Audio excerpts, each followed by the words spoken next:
Hi, welcome. If that's the can I take your order? Hiya, can I have a caramel flat white please and a bottle of water? Just drive down, thanks. Cheers. Thank you. See you later.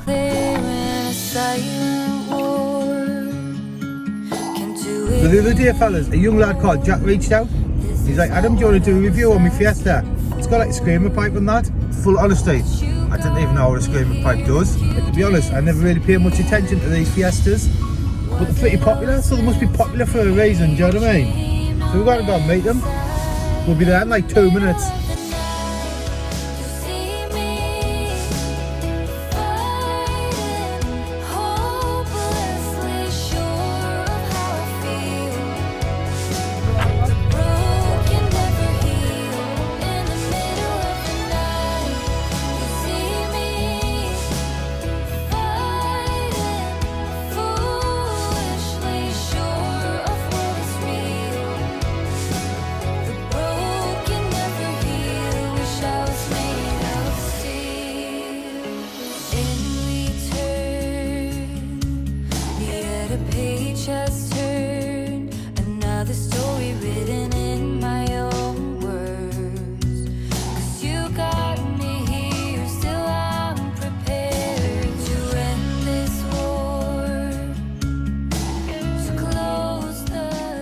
I'll get these on.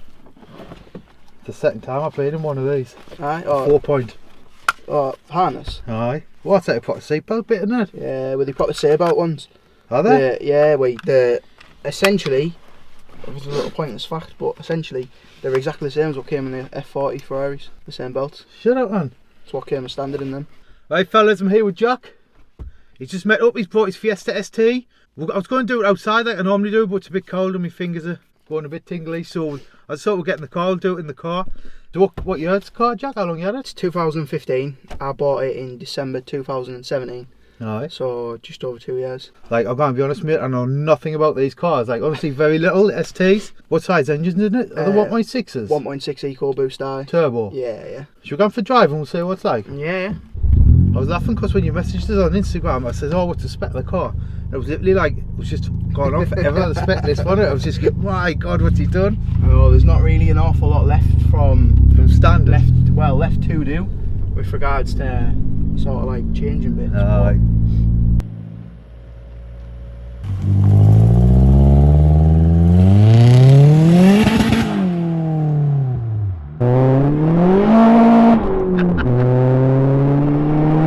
What power is this? It's been mapped on the road by Peter Trander, who owns TRS Performance. Aye. By the way, if anyone has a Fiesta and they need a map, he's the best person to do it. Is he local? Is he? No, he's down south. He's worth the drive, but he maps everything on the road. Does he? So the car's mapped where you're going to use it the most. You know what I mean? Rather than running on a dyno. But power-wise, it should be about 340, 350-ish. Aye. It's got a screamer pipe on and all, hasn't it? Yeah, what's the external point external. then?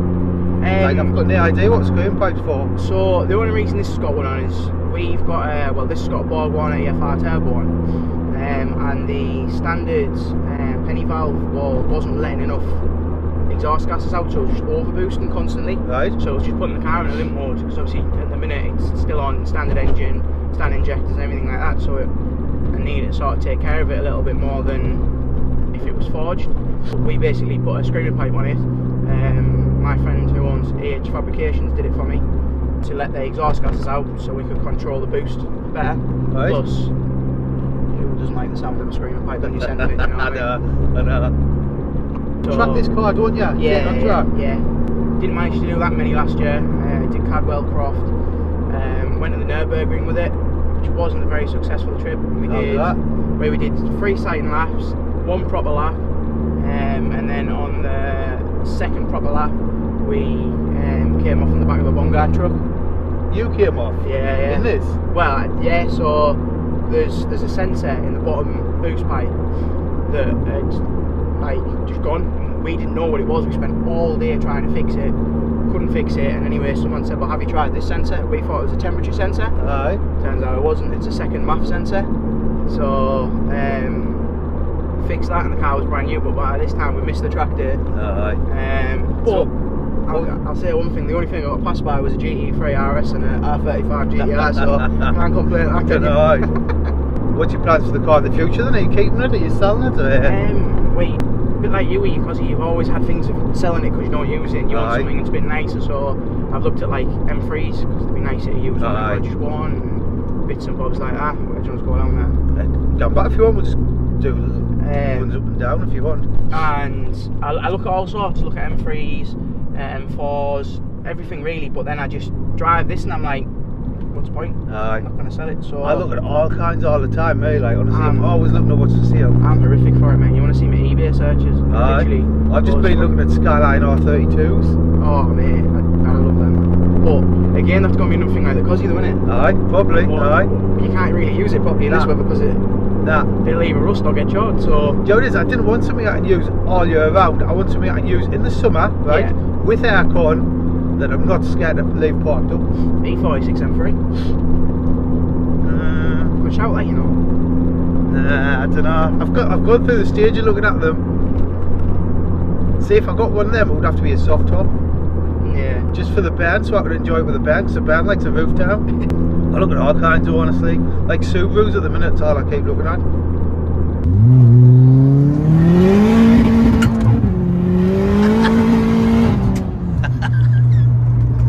Slow down. But no, later this year, plans are to fully build the engine. So like I say, it's still on standard engine now. And do top mount turbo. And basically get Peter to push it as much as we can on stock ECU. And try for, well, as long as it gets over 400 I'll be happy. Aye, over 400 you want? Yeah. So did you get a bit more in the dry? Aye. Because the roads are a bit damp today obviously, aren't they? In the dry, it's sort of alright. You get your foot down setting? Yes and no. If you slam your foot down, no. Got if you ease it on a little bit, it's alright, it's not too bad. Aye.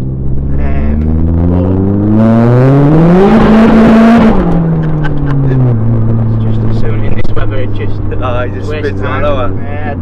I don't use it as much as I should, but then I just think, well, I can't really. Aye. You can't really like, enjoy it as much as.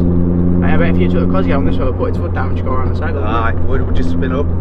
Probably even in third, because I've got like the same kind of tyres as you, like track tyres. Yeah. So obviously they're just nearly good in the wet. So what's your cage out of? Where's your cage from, should I say? I bought it off a lad in, where was he from? Might have been Wingate. He had it made, but I asked him where he had it made from, he reckons he doesn't know, so. Is it bolt-in? Yeah, bolt-in, but most of the bolt-in ones just bolt to the original seatbelt holes. Oh, so you haven't got drill holes in the car? Yeah, but well, you do with this one because this is a big one.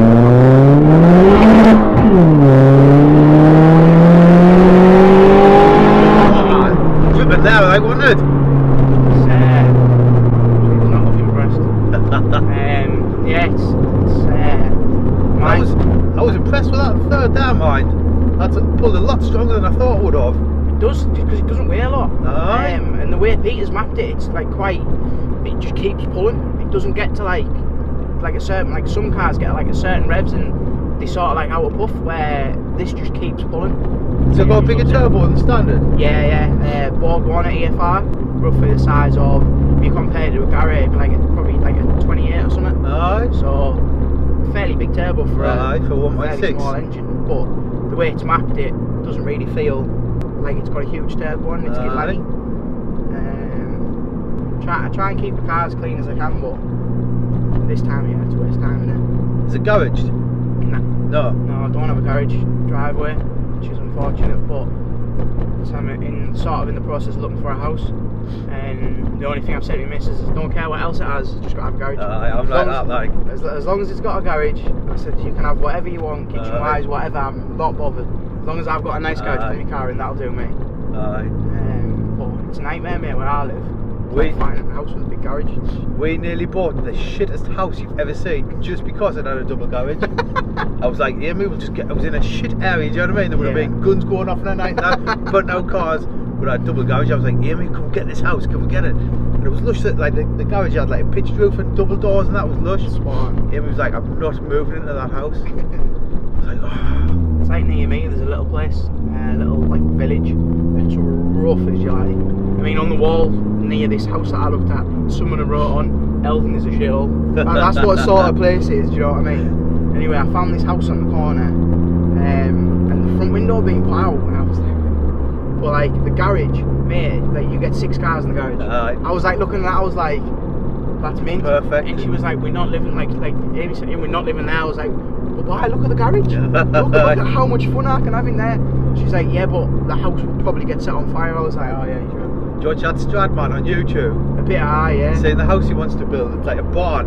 You get like 18 cars or something in, and there's like a little bedroom above or something. I'd love to do that, mate. Aye, I would. I think the missus would leave us like. Aye, yeah, he's not up for that, like. I looked on Rightmove, there was like a church for sale. And you obviously downstairs you could have got filled up with cars, and it was just mint inside, and it wasn't even that expensive. But it just looked mint. With that one, with that massive garage, I think that was about 90 grand or something. Was it? And I was like, that's alright, that. But then sense prevailed when she was like, nah, it'll get burnt down. I was like, yeah, you're probably right. My mum and dad's first house was like 3.5 grand or something. Yeah, imagine if you get a house for 3.5 grand, I'd be laughing at me, I'd buy them all. Then they started a mortgage. I was like, how have you got a mortgage on like 3.5 grand? Just pay it off. Do you know what I mean? Just didn't get the pub one night, pay your mortgage off. So if you sell this, what car do you reckon you would get? Like if you're gonna have any, like if you had I don't know, a budget of like 30 grand or something. E92 M3. Or Aye. yeah, E92 M3. This has got got a full custom exhaust on it. It's actually 3-inch. It's got a This has got a 3-inch exhaust on, has it? Yeah. All the way through? Yeah. From the turbo? From the turbo, aye. Where's that from? The exhaust doctor in Newcastle. Like a custom made one? Yeah. Has it got a limited slip diff in? Yeah. Did you put that in? Yeah. What's it out of? Or did you just buy like a quaff? Buy it one. It's M factory one. Aye. It's pretty much the same as a Quaif, just a bit cheaper. Aye. And say I plan on eventually, once the engine's built and stuff, probably putting a plated one in. So I didn't want to go and spend like 900 quid on a Quaif. Aye. So, Do they come with just an open different standard these, do they? Yeah. You just get one wheel burnouts everywhere. It's lethal with the open diff. Aye. Whereas, well, to be fair, actually, it probably wasn't. It was probably nicer to drive with an open diff because you only had one wheel spinning. Whereas now you've got both wheels spinning, so instead of one wheel trying to pull you, you've got both wheels. Sliding towards curbs everywhere. Yeah. Was this totally standard when you got it? No, I bought it from RS Direct.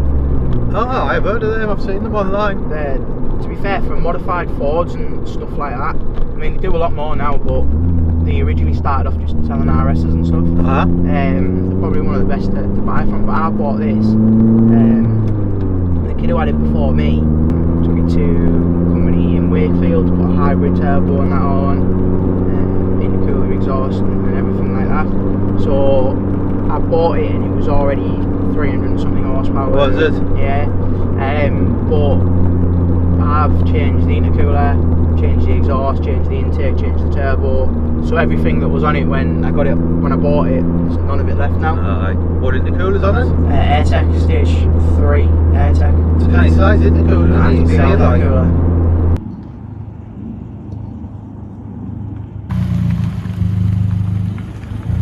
Right, fellas, thanks for watching.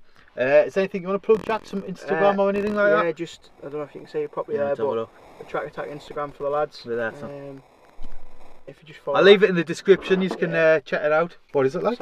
it's basically a page me and my mates run. Oh, right. Oh, you car on track on that? Yeah. Basically post our... Oh, that's nice, like. Yeah. Nice M3 there, blasting around. Just post the exploits of me and the lads on there. Cool. I'll leave my Instagram below. Thanks, Jack, for doing a video. No worries, mate. Been a pleasure, and I'll see you soon, guys. Cheers. See you later. Spot on, mate. Spot on.